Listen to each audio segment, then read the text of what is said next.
प्रिय बच्चों नमस्कार।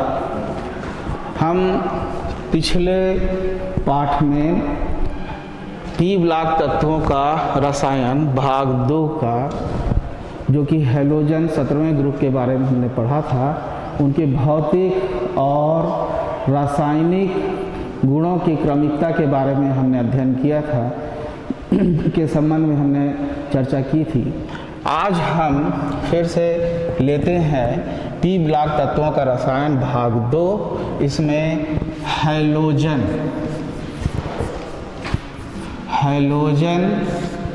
की रासायनिक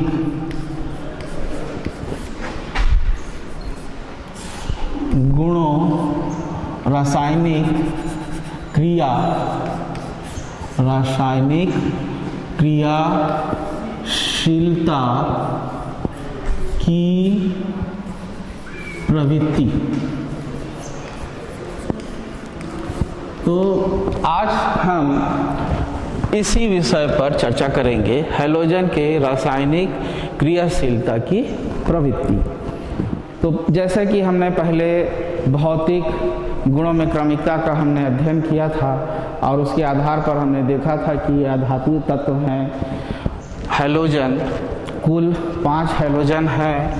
पहला है फ्लोरीन, क्लोरीन, ब्रोमीन, आयोडीन और एस्टिस्टन।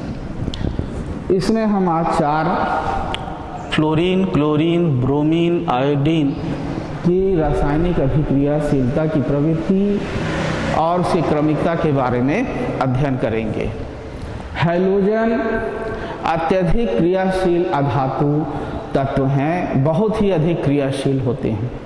ये आवर्त सारणी में उपस्थित लगभग अधिकांश तत्वों के साथ अभिक्रिया करते हैं और अभिक्रिया करके हैलाइड बनाते हैं। हैलोजन के यौगिक हैलाइड कहलाते हैं। ये धातुओं के साथ जब क्रिया करते हैं तो आयनिक आबंध वाले यौगिक बनाते हैं और अधातुओं के साथ क्रिया करके सहसंयोजक यौगिक ये बनाते हैं। इनमें ये सबसे अधिक क्रियाशील तत्व माने जाते हैं। आवर्त सारणी में ये सबसे अधिक क्रियाशील तत्व माने जाते हैं। कारण इनका ये है कि इनकी बंध वियोजन की ऊर्जा बहुत निम्न होती है, इसलिए ये आसानी से वियोजित होते हैं और तीव्र गति से क्रिया करते हैं। हैलोजन में सबसे अधिक क्रियाशील फ्लोरीन है, उसके पश्चात क्लोरीन, उसके पश्चात ब्रोमीन, उसके पश्चात आयोडीन है। हम यहाँ पर एस्टिस्टन की चर्चा ज़्यादा नहीं करेंगे क्योंकि ये प्राकृतिक में नहीं पाया जाता और इसके बारे में अभी उपलब्ध जानकारियाँ बहुत कम हैं। तो इसमें सबसे जो क्रियाशीलता का क्रम है, फ्लोरीन सबसे अधिक, उसके पश्चात क्लोरीन, उसके पश्चात ब्रोमीन, उसके पश्चात आयोडीन। इस तरह से हम देखते हैं ग्रुप 17 के में ऊपर से जब हम नीचे की ओर आते हैं, ग्रुप 17 में जब हम ऊपर से नीचे की ओर आते हैं तो क्रियाशीलता घटते जाती है। फ्लोरीन सबसे अधिक क्रियाशील है। फ्लोरीन की क्रियाशीलता अत्यधिक होने का कारण यह है कि इसकी निम्न वियोजन ऊर्जा, उच्च इलेक्ट्रॉन घनत्व, उच्च इलेक्ट्रॉन घनत्व, और ये बहुत तीव्र गति से क्रिया करता है। इसकी क्रियाएं बहुत प्रबल और ऊष्माक्षेपी होती हैं। इसकी क्रियाएं बहुत प्रबल और ऊष्माक्षेपी होती हैं। इसी तरह से हम देखते हैं कि हैलोजन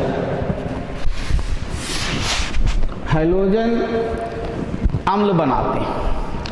हैलोजन हाइड्रोजन से क्रिया करते हैं, अम्ल बनाते हैं और इसके ऑक्सी अम्ल भी बनते हैं। तो इसके जो अम्ल होते हैं हैलोजन के, वो सहसंयोजक होते हैं प्रवृत्ति के। अब हम वापस इसी बिंदु पर आते हैं और बिंदुवार इनका हम अध्ययन करते हैं। तो सबसे पहले हम यहाँ पर लेते हैं ऑक्सीकरण अवस्थाएं। ऑक्सीकरण अवस्थाएं एवं ऑक्सीकारक गुण, ऑक्सीकारक गुण, ऑक्सीकारक गुण। हैलोजन एक से अधिक ऑक्सीकरण अवस्था दर्शाते हैं। हैलोजन की एक से अधिक ऑक्सीकरण अवस्था दर्शाने का कारण क्या है, इसको मैं यहाँ पर इनकी संयोजक कक्षाओं का चित्र बनाकर उसके द्वारा से आपको समझाने का प्रयास करूँगा। तो जैसे कि हमको मालूम है 17वां समूह की जो कक्षा होती है, अंतिम कक्षा जो होती है, जिसको हम संयोजक कक्षा कहते हैं, वो होती है NS। ये जो NS है, इसमें 2 इलेक्ट्रॉन यहाँ उपस्थित होते हैं। उसके पश्चात अंतिम कक्षा जो है वह है NP कक्षा। N अर्थात कोई सी भी संख्या ऑर्बिटल हो सकती है, 1 2 3 4 5 6। तो यहाँ पर हम NP कक्षा में इलेक्ट्रॉनों की व्यवस्था को देखते हैं। 5 इलेक्ट्रॉन P में होते हैं। पहला इलेक्ट्रॉन जो भरता है X में, दूसरा इलेक्ट्रॉन भरता है Y में, PY में, और तीसरा इलेक्ट्रॉन भरता है PZ में। उसके पश्चात जब जगह आगे नहीं होती तो फिर से इलेक्ट्रॉन वापस जाता है X में और Y में।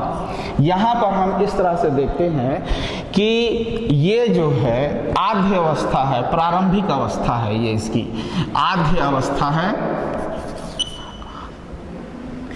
यह आद्य अवस्था है, या इसको हम अंग्रेजी में ग्राउंड स्टेट कहते हैं।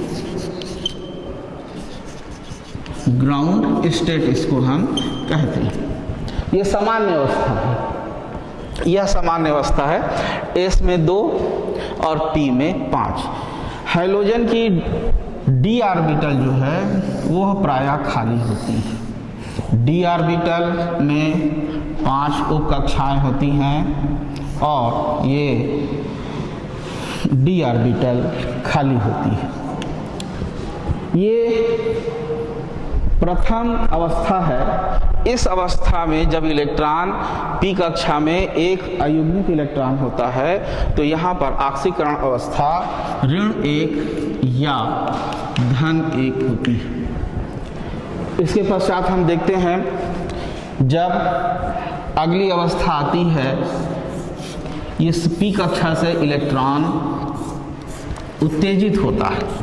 P कक्षा से इलेक्ट्रॉन उत्तेजित होता है, ये दूसरी अवस्था है। यह दूसरी अवस्था है, एक्साइटेड स्टेट है, उत्तेजित अवस्था ये होती है ना। यह दूसरी अवस्था है। इसको यहाँ पर मैं इस तरह फिर से लिखना चाहूँगा, उत्तेजित अवस्था दूसरी, उत्तेजित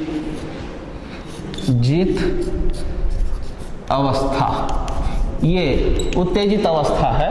पहली उत्तेजित अवस्था इसको हम मान लें। अब इलेक्ट्रॉन जो है यहाँ पर,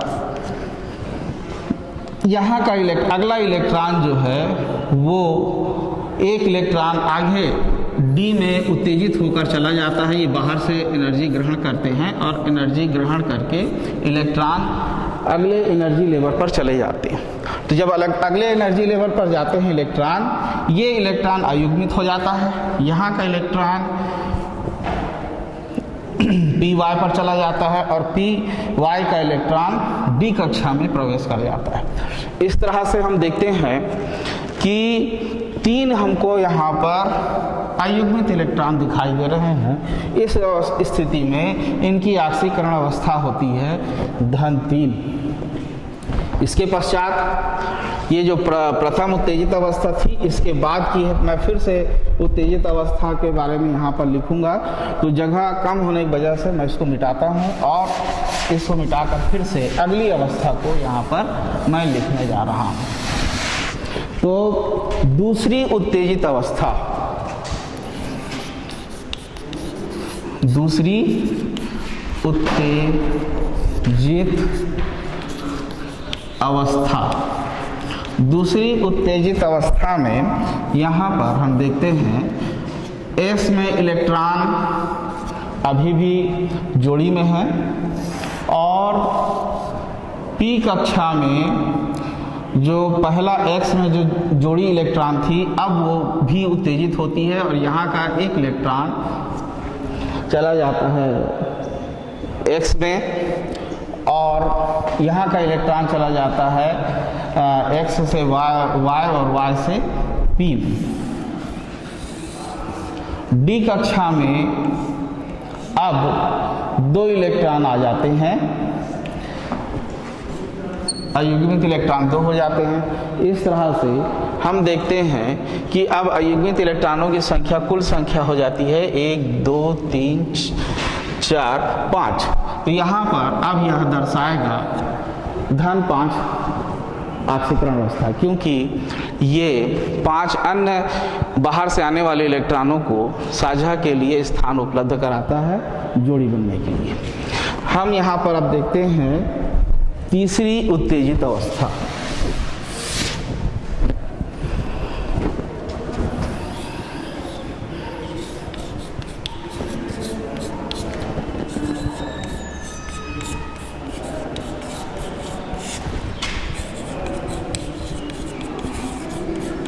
तीसरी उत्तेजित अवस्था में अब जो NS में उपस्थित इलेक्ट्रॉन था यह भी अयुग्मित होता है और यह इलेक्ट्रॉन उच्च स्तर पर चला जाता है, उच्च ऊर्जा स्तरों की कक्षाओं में प्रवेश करता है और यह P के X और X का इलेक्ट्रॉन Y वाले इलेक्ट्रॉन और आगे जाकर Z पर और आगे की जो यहाँ पर खाली d ऑर्बिटल होती हैं इन खाली d ऑर्बिटलों में इलेक्ट्रॉन प्रवेश कर जाते हैं।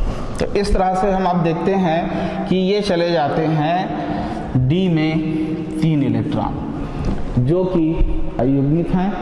अब हम यहाँ पर कुल अयुग्मित इलेक्ट्रॉनों की संख्या को गिनते हैं 1 2 3 4 5 6 7। इस समय 6 इलेक्ट्रॉन साझे के लिए तैयार हैं और बाहर से 6 इलेक्ट्रॉनों को ये कक्षाएं ग्रहण कर सकती हैं और इनकी ऑक्सीकरण अवस्था जो है वो धन 7। इस कारण से हैलोजन जो हैं वो एक से अधिक ऑक्सीकरण अवस्थाएं यहाँ पर दर्शाते हैं। हैलोजन प्रबल ऑक्सीकारक गुणों को प्रदर्शित करते हैं। हैलोजन प्रबल ऑक्सीकारक होते हैं और ये प्रबल ऑक्सीकारक गुणों को प्रदर्शित करते हैं और इनकी ऑक्सीकारक क्षमता ऊपर से नीचे आने पर कम होते जाती है। इसके पश्चात हम अगला बिंदु लेंगे वो है हैलोजन के ऑक्साइड। अगला हम बिंदु लेंगे नंबर 2 हैलोजन के ऑक्साइड। हैलोजन ऑक्सीजन से सीधे क्रिया बहुत कम करती है और दूसरे अन्य प्रकार से ये ऑक्सीजन से संयोग करके ऑक्साइड बनाती हैं। हैलोजन के ऑक्साइड अम्लीय प्रवृत्ति के होते हैं और हैलोजन ऑक्सीजन के साथ सीधे सहयोग नहीं करते हैं, इनडायरेक्टली ये संयोग करते हैं और इनकी ऑक्साइडों की ऑक्सीकरण संख्या धन 1 से लेके धन 7 तक होती है। तो हम बिंदु नंबर 2 पर आते हैं। ऑक्साइड हैलोजन के ऑक्साइड। तो हैलोजन एक से अधिक प्रकार के ऑक्साइड बनाता है। इसमें हम फिर से देखते हैं कि सबसे पहले हम फ्लोरीन को लेते हैं। फ्लोरीन 2 प्रकार से ऑक्सीजन से संयोग करता है और ऑक्साइड यहाँ पर इसके होते हैं। पहला है OF2, दूसरा है O2F2। इनको ऑक्साइड कहना सही नहीं है, ये वास्तव में ऑक्सीजन डाइफ्लोराइड है। ऑक्सीजन के ये फ्लोराइड हैं, प्रबल फ्लोरीन कारक होते हैं। प्रबल फ्लोरीन कारक होते हैं। यहाँ पर ये फ्लोराइड इसलिए हम इनको कहेंगे क्योंकि फ्लोरीन की विद्युत ऋणात्मकता बहुत अधिक होती है ऑक्सीजन से। फ्लोरीन सबसे अधिक विद्युत ऋणात्मक तत्व है और ऑक्सीजन के साथ जब ये संयोग करता है तो इसके फ्लोराइड बनते हैं। इसका उपयोग क्या है? ये ऑक्सीजन डाइफ्लोराइड जो है ये नाभिकीय रिएक्टरों से निकलने वाले कचरों में उपस्थित प्लूटोनियम को अलग करने में या वहाँ से उसे प्राप्त करने में किया जाता है। ये प्लूटोनियम से फ्लोरीन यह क्रिया करके प्लूटोनियम हेक्साफ्लोराइड बनाता है और हम उसे अलग से इसे प्राप्त कर सकते हैं। इसके पश्चात हम नंबर 2 पर उपस्थित क्लोरीन पर आते हैं और उसके ऑक्साइडों को अब हम देखते हैं। ऑक्साइड क्लोरीन जो बनाते हैं वो सबसे अधिक बनाते हैं। इसमें हम देखते हैं क्लोरीन के ऑक्साइड। तो पहला है ClO2O, दूसरा है ClO2, तीसरा है Cl2O6 और Cl2O7। ये यहाँ पर अलग अलग प्रकार से ऑक्सीजन से संयोग है इनका और इनकी जो ऑक्सीकरण संख्या है वो धन 1 से लेके धन 7 तक है। इनकी ऑक्सीकरण अवस्थाएं धन 1 से लेके धन 7 तक है। ये प्रबल अपचायक होती हैं, अम्लीय होती हैं, प्रबल ऑक्सीकारक हैं, अम्लीय प्रवृत्ति की हैं, बहुत ही क्रियाशील होती हैं, विस्फोटक होती हैं। इनका उपयोग हम देखते हैं इसमें ClO2 ये खास करके इसका उपयोग और अन्य ऑक्सीकरण का ऑक्साइडों का उपयोग विरंजन काम में होता है। कागज की लुगदी, कपड़ा, सूती कपड़ा आदि से रंग उड़ाने में और पानी साफ करने में इनका उपयोग किया जाता है। क्लोरीन हेप्टाफ्लोराइड ये परक्लोरिक अम्ल का एनहाइड्राइड इसको माना जाता है। इसके पश्चात हम एक चीज़ और देखते हैं, इसमें मुख्य रूप से Cl2O और हेप्टा ऑक्साइड और ClO2 यही ज़्यादातर पाए जाते हैं, बाकी अस्थायी होते हैं। इसके पश्चात हम आते हैं ब्रोमीन के। तो ब्रोमीन के ऑक्साइड हैं Br2O, पहला ये ऑक्साइड है, दूसरा है Br2O और तीसरा है Br2O3। ये बहुत ही अस्थायी है, प्रबल ऑक्सीकारक है, बहुत अस्थायी हैं, प्रबल ऑक्सीकारक हैं और कम तापमान पर ही ये उपस्थित रह पाते हैं। इसके पश्चात हम आगे आते हैं आयोडीन के ऑक्साइडों के ऊपर। आयोडीन ऑक्साइड बनाता है I2O4 आयोडीन टेट्रा ऑक्साइड। उसके पश्चात ये बनाता है आयोडीन पेंटाऑक्साइड और आयोडीन हेप्टाऑक्साइड। साथ इसके साथ ऑक्सीजन जुड़े हुए होते हैं। ये सभी अविलेय हैं, ठोस हैं, अविलेय हैं और ठोस हैं। इनका उपयोग कार्बन मोनोऑक्साइड के आकलन में किया जाता है। अब ऑक्साइडों के मैं कुछ 1-2 ऑक्साइडों के, हैलोजन के ऑक्साइडों के यहाँ पर रासायनिक संरचना सूत्र इसमें लिख रहा हूँ। सबसे पहले हम जो फ्लोरीन के ऑक्साइड या जिसको हम कहते हैं फ्लोराइड, इसकी संरचना हम देखते हैं। यहाँ पर ऑक्सीजन के पास 2 इलेक्ट्रॉन होते हैं, सिंगल इलेक्ट्रॉन होते हैं अयुग्मित। वो ऑक्सीजन फ्लोरीन के साथ सहसंयोजक बंध बनाता है और इस प्रकार से इसकी संरचना है OH2 की। इसके बीच में जो बंध कोण का मान है वो लगभग 104 डिग्री के आसपास होता है। उसी प्रकार से Cl2O का भी संरचना है, कोणीय संरचना है इनकी, और ये भी इसी प्रकार से ये अपनी संरचना दर्शाता है, लेकिन यहाँ पर बंध कोण का मान 110 डिग्री है। कारण यह है कि फ्लोरीन का आकार छोटा है, यहाँ क्लोरीन का आकार बढ़ा हुआ है।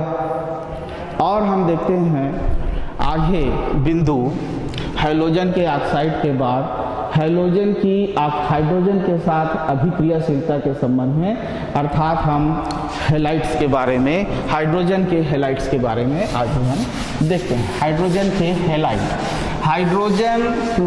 हैलोजन के साथ आसानी के साथ क्रिया करता है।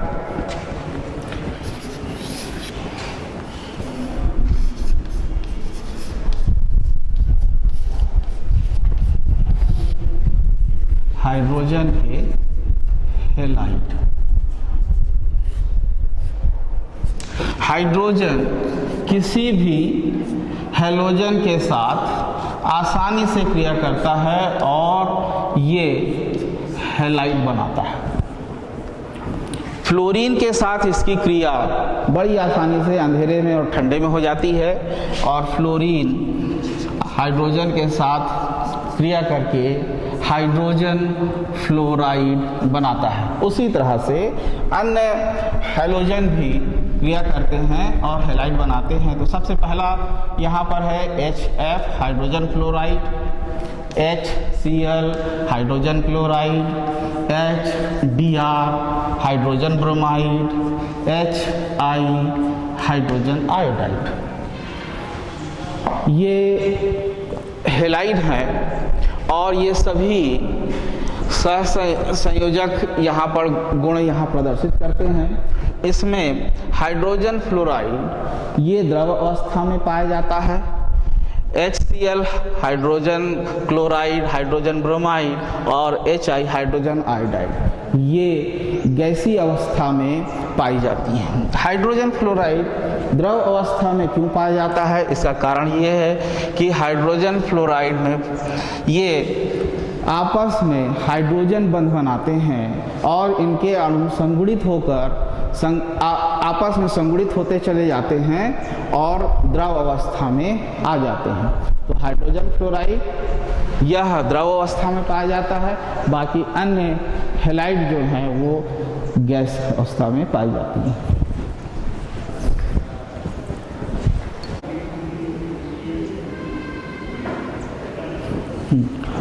प्रिय बच्चों, अभी हमने यहाँ देखा कि हैलोजन के जो हैलाइड हैं ये प्रायः सभी गैसीय अवस्था में हैं और ये द्रव अवस्था में पाया जाता है। गैसीय अवस्था में ये सभी सहसंयोजक बंध से जुड़े हुए होते हैं।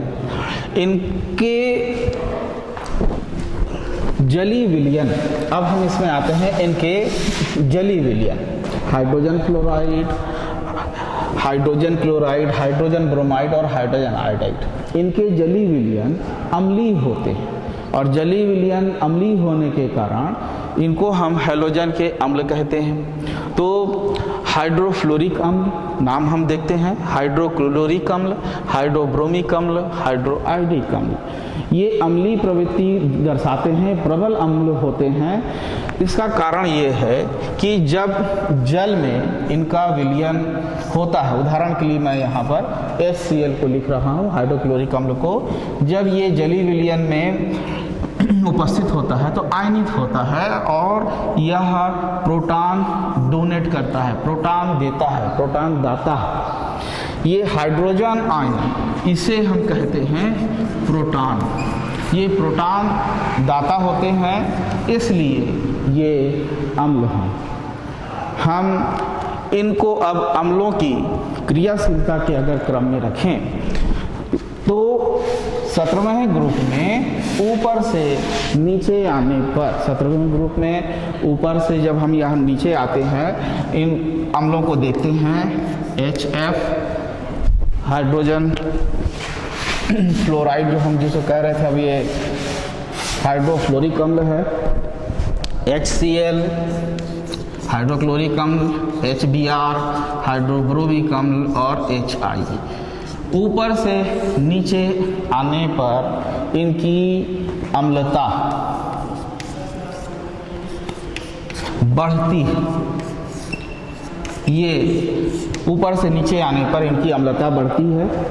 हाइड्रोजन हाइड्रोफ्लोरिक अम्ल सबसे दुर्बल अम्ल है और हाइड्रोआयोडिक अम्ल सबसे प्रबल अम्ल है। इसका कारण ये है कि हाइड्रोफ्लोरिक अम्ल पहले भी ये द्रव अवस्था में पाया जाता था और द्रव अवस्था में इसमें प्रबल हाइड्रोजन बॉन्ड होने के कारण यह प्रोटॉन दाता नहीं होता, यह प्रोटॉन देने में इसको बहुत मुश्किल आती है और ये दुर्बल अम्ल है।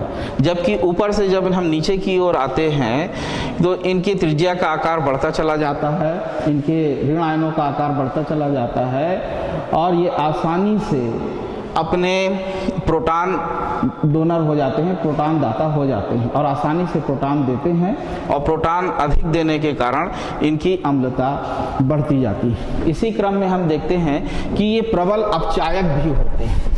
प्रबल अपचायक गुण, हम अपचायक गुण को देखते हैं। अपचायक गुण आवर्त सारणी में 17वें ग्रुप पर, आवर्त सारणी में 17वें ग्रुप में हम देखते हैं ऊपर से जैसे जैसे हम नीचे आते हैं तो अपचायक गुण बढ़ते हैं, अपचायक गुण बढ़ते जाते हैं। यहाँ पर यह सबसे दुर्बल है, उससे प्रबल HCl अपचायक गुण दर्शाता है, उससे अधिक प्रबल HBr अपचायक गुण दर्शाता है, उस और सबसे अधिक प्रबल हाइड्रोआयोडिक अम्ल जो है वो अपचायक का गुण प्रदर्शित करता है। इस तरह से हम इनको देखते हैं कि ये अपचायक गुण इनका इस तरह से बढ़ता जाता है। उसी क्रम में हम देखते हैं इनके स्थायित्व के बारे में। तो हैलोजन के अम्लों का जो स्थायित्व है, स्थायित्व का क्रम ऊपर से नीचे आने पर घटता है, ऊपर से नीचे आने पर स्थायित्व का क्रम जो है वो घटता चला जाता है। उसका कारण क्या है? यहाँ पर हाइड्रोफ्लोरिक अम्ल प्रबल हाइड्रोजन बंध बनाने के कारण इसकी वियोजन ऊर्जा बहुत उच्च होती है। अन्य सभी अम्लों की तुलना में इसकी वियोजन ऊर्जा अधिक होती है। मैं यहाँ पर इसको दर्शा देता हूँ। वियोजन ऊर्जा 574 किलो जूल पर मोल इसकी होती है। उसके पश्चात हम देखते हैं घटकर 363 किलो जूल पर मोल हाइड्रोक्लोरिक एसिड अम्ल की वियोजन हो जाती है, इसकी बंध ऊर्जा। और घटकर जो सबसे नीचे हम देखें HBr, इसकी हो जाती है लगभग 295 किलो जूल पर। मैं थोड़ा सा यहाँ पर सुधार करना चाहूँगा। ये 363 जो है वो HBr का है और यह होती है 432 किलो जूल लगभग।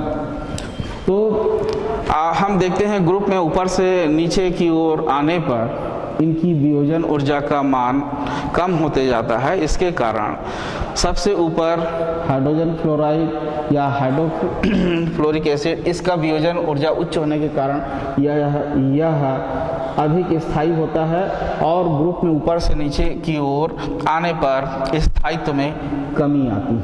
इस प्रकार से हमने यहाँ पर 3 बिंदु देखे। अब हम चौथा बिंदु लेते हैं हेलाइड। चौथा बिंदु हम यहाँ पर क्रियाशीलता के क्रम में लेते हैं हेलाइड, और वो हेलाइड हैं धात्विक हेलाइडों के बारे में हम यहाँ पर देखते हैं। तो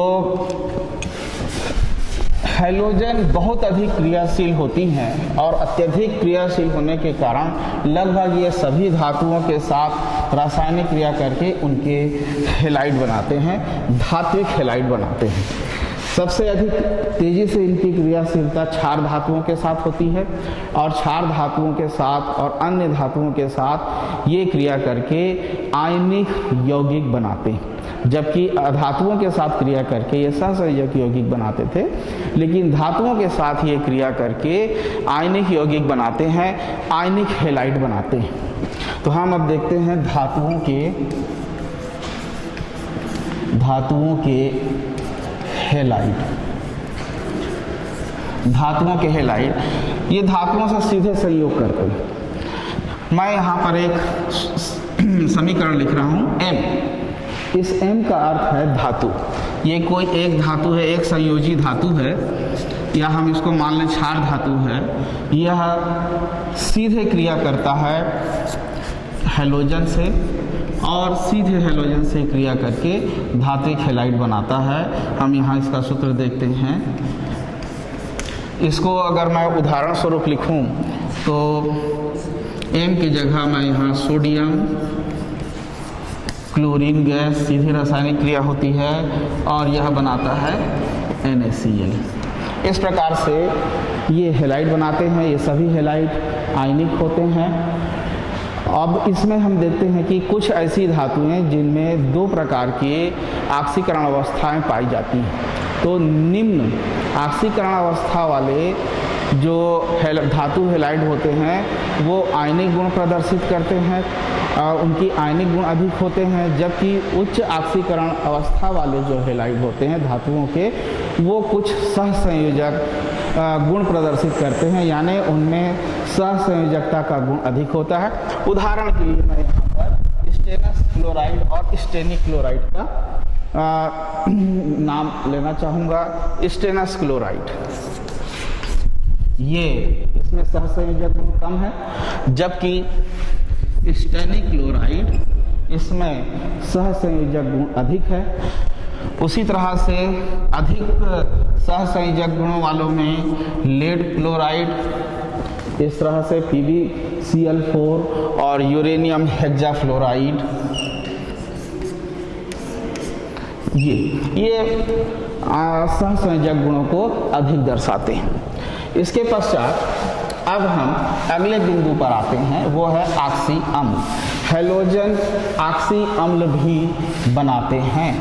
जब अम्ल में ऑक्सीजन उपस्थित होती है उनको हम ऑक्सी अम्ल कहते हैं। तो अगला बिंदु है ऑक्सी अम्ल।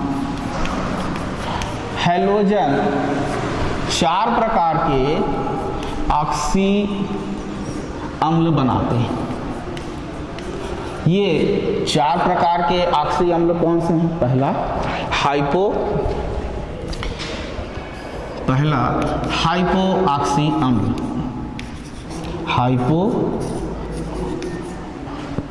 हेलस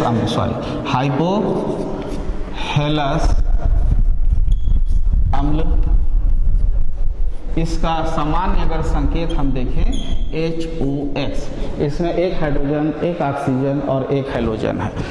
दूसरा हेलस अम्ल,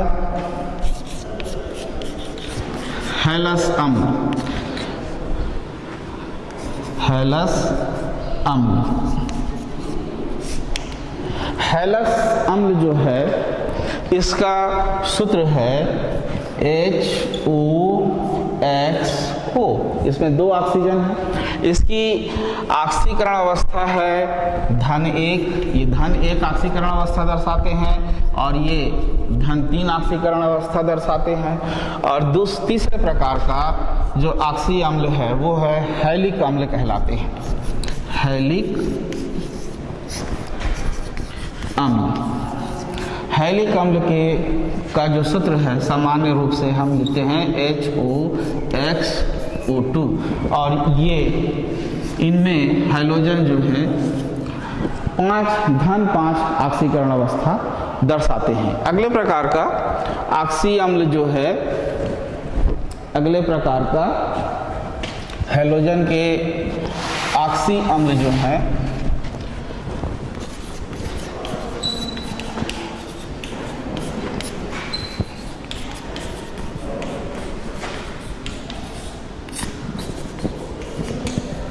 अगले जो हैलोजन का ऑक्सी अम्ल है चौथा, उसको हम कहते हैं पर हैलिक अम्ल।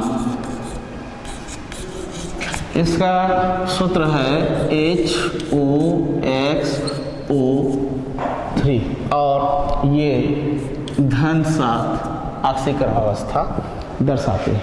इस तरह से हैलोजन 4 प्रकार के ऑक्सी अम्ल का प्रदर्शन करते हैं और इसमें हम सबसे पहले लेते हैं हाइपोहेलस अम्ल।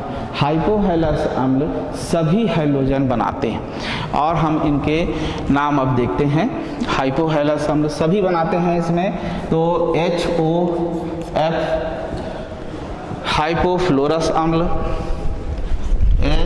HOCl हाइपोक्लोरस अम्ल, HBr HOBr हाइपोब्रोमस अम्ल और HOI हाइपोआइडस अम्ल।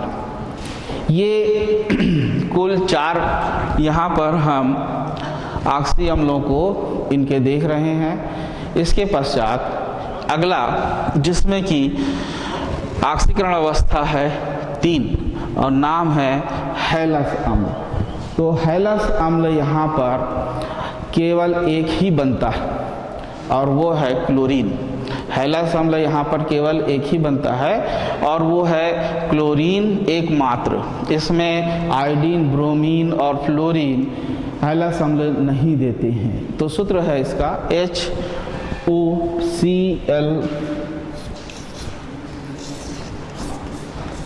HOCl। इसके पश्चात हम आते हैं क्रमांक 3 पर, जिसका नाम है हैलिक अम्ल। ये हैलिक अम्ल बाकी अन्य सभी क्लोरीन, ब्रोमीन और आयोडीन ये सभी दर्शाते हैं। तो इनके सूत्र हम देखते हैं HOClO2, HOBrO2 और इसको मैं यहाँ नीचे लिख रहा हूँ HOiO2। इस तरह से हमने यहाँ पर ऑक्सी अम्लों को इनके देखा। अब हम देखते हैं परहैलिक अम्ल। मुझे यहाँ पर ब्लैक बोर्ड में जगह ना होने के कारण इनको अब मिटाना पड़ेगा और मैं परहैलिक अम्ल को फिर से यहाँ पर लिखता हूँ। परहैलिक अम्ल भी फ्लोरीन को छोड़कर बाकी सभी हैलोजन परहैलिक अम्ल बनाते हैं। तो परहैलिक अम्ल ये 4 ये जो है सबसे अधिक ऑक्सीकरण अवस्था दर्शाते हैं और सबसे अधिक ऑक्सीकरण अवस्था दर्शाने के कारण इनकी ऑक्सीकारक क्षमता कम होते जाती है। तो सबसे अब हम यहाँ पर देखते हैं चौथा प्रकार का परहैलिक अम्ल। परहैलिक अम्ल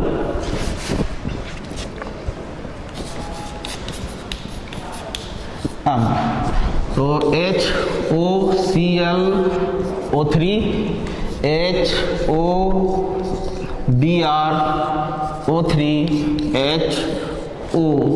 HOiO3। इस तरह से हमने हैलोजन के ऑक्सी अम्लों को यहाँ पर देखा। 4 श्रेणी के ये ऑक्सी अम्ल बनाते हैं। इसमें ऑक्सीकरण अवस्थाएं धन1, धन3, धन5, धन7 इस प्रकार से ये ऑक्सीकरण अवस्थाएं दर्शाते हैं। ये सभी प्रबल ऑक्सीकारक होते हैं और इनकी ऑक्सीकरण क्षमता जैसे जैसे इनकी ऑक्सीडेशन स्टेट या ऑक्सीकरण संख्या बढ़ते जाती है, इनकी ऑक्सीकारक क्षमता कम होते चले जाती है। इसके अलावा हैलोजन आपस में भी क्रिया करती हैं और हैलोजन आपस में क्रिया करके अंतर हैलोजन बनाती है। तो अंतर हैलोजन जो है यह बनने का कारण यह है जब हैलोजन के परमाणुओं के आकार में काफ़ी अंतर होता है, उनके विद्युत ऋणात्मकता में भी काफ़ी अंतर होता है, तो आपस में ये संयोग करती हैं और आपस में संयोग करके ये अंतर हैलोजन बनाती हैं। अंतर हैलोजन ये 4 प्रकार के अंतर हैलोजन बनाते हैं। जिस प्रकार से 4 प्रकार के ऑक्सी अम्ल इन्होंने बनाया, उसी प्रकार से 4 प्रकार के अंतर हैलोजन बनाते हैं। पहला जो है उसमें धन 1 ऑक्सीकरण अवस्था होती है, फिर धन 3 ऑक्सीकरण अवस्था वाले अंतर हैलोजन होते हैं, धन 5 ऑक्सीकरण अवस्था वाले और धन 7। इस प्रकार से 4 प्रकार के अंतर हैलोजन यहाँ पर बनाते हैं।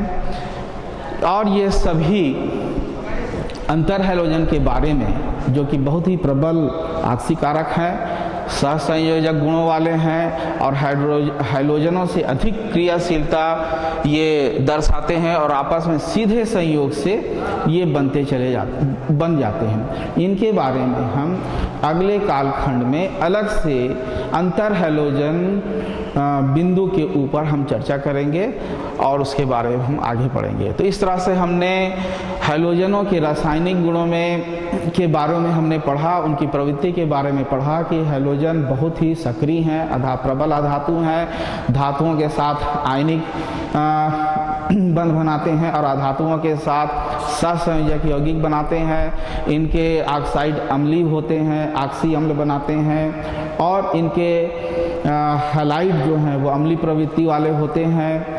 इनके जो हैलाइड हैं, हाइड्रोजन के जो इनके हैलाइड हैं, खास करके हाइड्रोजन के हैलाइड, ये अम्लीय प्रवृत्ति वाले होते हैं। इन सारे चीज़ों के बारे में मैंने अभी चर्चा करी और आगे के पीरियड में हम और आगे हैलोजनों के बारे में पढ़ेंगे, अंतर हैलोजन के बारे में पढ़ेंगे और फ्लोरीन के विशेष गुणों के बारे में हम आगे चर्चा करेंगे। ठीक है, धन्यवाद।